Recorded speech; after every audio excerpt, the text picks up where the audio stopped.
जो बच्चा माइंड से कमजोर होता है, बुद्धि से कमजोर होता है, जो पढ़ने में कमजोर होता है, जिसका विवेक काम नहीं करता, कोई कंपटीशन एग्जाम उसका निकल नहीं रहा होता है, तो 1 महीने उस बच्चे को वो शहद चटाया जाता है तो बच्चा विद्वान हो जाता है। माता पिता को कहना नहीं पड़ता कि पढ़ने बैठ पढ़ने बैठ पढ़ने बैठ, बच्चा खुद पढ़ता है।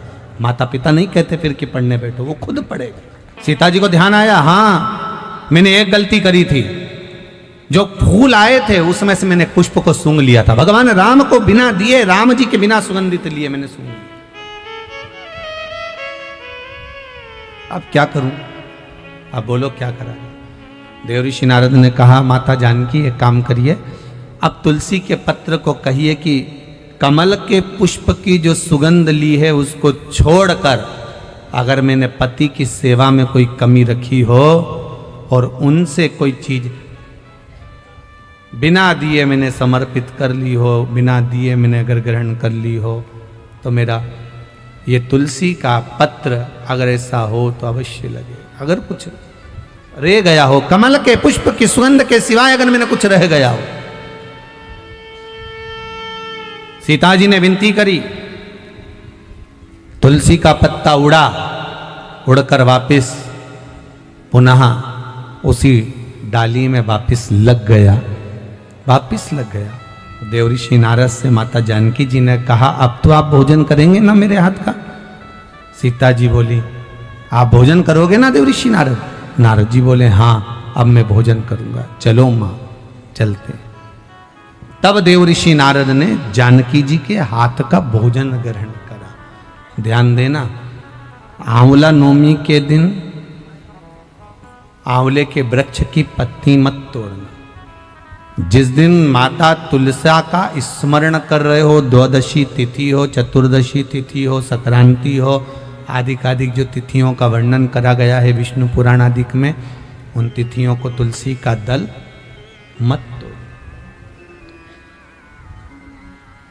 अब आप लोग कहोगे गुरुजी वैकुंठ चतुर्दशी आएगी तो उस दिन तो आप बताते हो कि हरिहर मिलन होता है। रात्रि को 12 बजे से लेकर सुबह 4 बजे तक शंकर भगवान पर तुलसी चढ़ती है, वर्ष में एक बार। और भगवान लड्डू गोपाल पर, शालिग्राम भगवान पर बेलपत्र चढ़ती है। उस बेलपत्र और तुलसी को सुबह 4 बजे से पहले पहले शहद की शीशी में रखा जाता है। और उस शहद को जो बच्चा माइंड से कमजोर होता है, बुद्धि से कमजोर होता है, जो पढ़ने में कमजोर होता है, जिसका विवेक काम नहीं करता, कोई कंपटीशन एग्जाम उसका निकल नहीं रहा होता है, तो 1 महीने उस बच्चे को वो शहद चटाया जाता है तो बच्चा विद्वान हो जाता है। माता पिता को कहना नहीं पड़ता कि पढ़ने बैठ पढ़ने बैठ पढ़ने बैठ, बच्चा खुद पढ़ता है। माता पिता नहीं कहते फिर कि पढ़ने बैठो, वो खुद पढ़ेगा। तो वैकुंठ चतुर्दशी के दिन आप कह रहे हो कि चतुर्दशी के दिन तुलसी नहीं तोड़ना चाहिए, द्वादशी के दिन तुलसी नहीं तोड़ना चाहिए, तो फिर वैकुंठ चतुर्दशी के दिन जो चढ़ाना है 1 दिन पहले आप उसको रख लो संजोकर। शिव महापुराण की कथा तो यहां तक कहती है कि अगर आप सोमवार का व्रत करते हो, संकट सोमवार का व्रत करते हो, 16 सोमवार का व्रत करते हो, और आप सोमवार के दिन अगर बेलपत्री के वृक्ष से बेलपत्र तोड़ रहे हो तो उसका भी दोष है महाराज, उसका भी दोष है। 1 दिन पहले तोड़ भाई।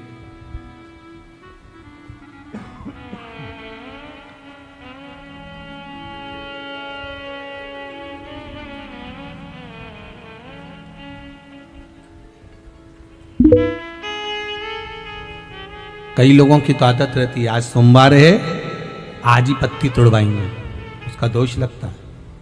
भगवान, कई लोग कहते हैं महाराज जी, एक माता जी ने लिखकर भेजा था, व्हाट्सएप पर भेजा हुआ था समिति के, कि गुरुदेव हम सारे उपाय करते हैं, इसके बाद भी हमको तकलीफ क्यों रहती है? कारण क्या है उसका? उसका कारण कोई दूसरा नहीं। देवताओं पर कभी दोष मत देना, कारण हमारा अपना होगा कि हमारा कार्य क्यों नहीं हो रहा, उसका कारण हम खुद हो सकते, हम खुद हो सकते। भगवान क्यों नहीं मिलता, उसका कारण हमारा खुद का है। जैसे मान लो कोई तुमसे कहे कि भैया देखो ये सामान मिला ना, और ये सामान मिला कर एक ये औषधि तैयार करना, और औषधि में तुम ये नींबू निचोड़ लेना, और नींबू निचोड़ कर जब तुम खाओगे तो तुम्हें आराम लग जाएगा, जब तुम पाओगे तो तुम्हारा रोग, तुम्हारी बीमारी है वो समाप्त हो जाएगी। अब तुमने तो खाया, उसके बाद भी तुम्हारा रोग समाप्त नहीं हुआ, बीमारी समाप्त नहीं हुई, तो तुम क्या कहोगे? उसने तो गलत बता दिया, बोलोगे कि नहीं बोलोगे? तो वो पूछेगा क्यों, मैंने बताया था तुमको ये लेना ये लेना ये लेना, साथ में नींबू निचोड़ना, नींबू निचोड़ कर उसका रस उसमें मिलाकर खा लेना, उससे तुम ठीक हो जाओगे। फिर ठीक क्यों नहीं हुए? उसका कारण क्या था? तुमने तो गारंटी ली थी कि मैं ठीक हो जाऊंगा, फिर गारंटी में गया कहाँ? आखिर वो गारंटी गई कहाँ? जब सियोर वाला महाराज इतना छाती ठोक ठोक के कहे कि ये करो इसके करने से ये फल मिलेगा, ये करो इसके करने से ये फल मिलेगा, फिर हमारा काम क्यों नहीं हुआ? हमें दुख क्यों मिला? हमें तकलीफ क्यों मिली? उसका कारण समझ लेना। तुमने तो कहा था कि नींबू निचोड़ना, ये दवाई खा लेना, तो आखिर वो दवाई असर क्यों नहीं करी? तो उन्होंने पूछा बताओ क्या क्या करा? हमने ये लिया ये लिया ये लिया, उसके बाद हमने नींबू काटा, नींबू काट के हमने नींबू निचोड़ा, नींबू निचोड़ के हमने फिर खाया, पर हमारी बीमारी तो मिटी नहीं। सबकी बीमारी मिट गई, फिर तू क्यों रह गया? भगवान शंकर ने सबका सुना, फिर तू क्यों रह गया? तुझे दुख क्यों आ गया? तुझे तकलीफ क्यों आ गई? फिर से बता कि मैंने ये डाला ये डाला ये डाला, नींबू निचोड़ा, फिर उसको खाया, पर मुझे आराम नहीं लगा। उसका कारण क्या है? तो फिर जिसने दवाई बताई थी उसने पूछा ये बता कि तूने नींबू निचोड़ा तो कैसे निचोड़ा? कि ऐसे ही निचोड़ा? नहीं नहीं, नींबू तूने निचोड़ा तो निचोड़ा कैसे? अरे तो उसको काटा। अच्छा, तो काटा कैसे? कि लोहे के चक्कू से काटा।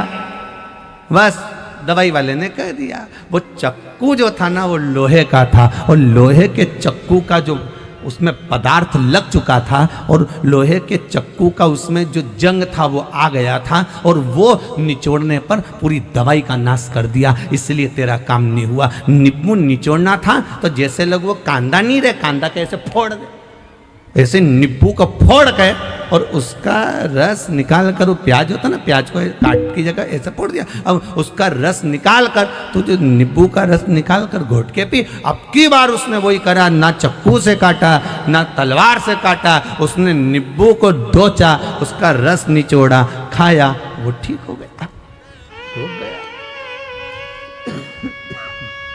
रोग समाप्त।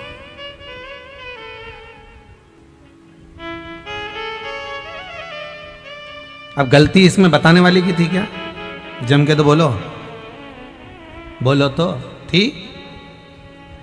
गलती किसकी थी? अपनी। उसने कहा था नींबू निचोड़ना, इसने चक्कू से काटा, लोहे के चक्कू का भाग पदार्थ जंग उसमें लग गई, उसका असर दवाई का खत्म।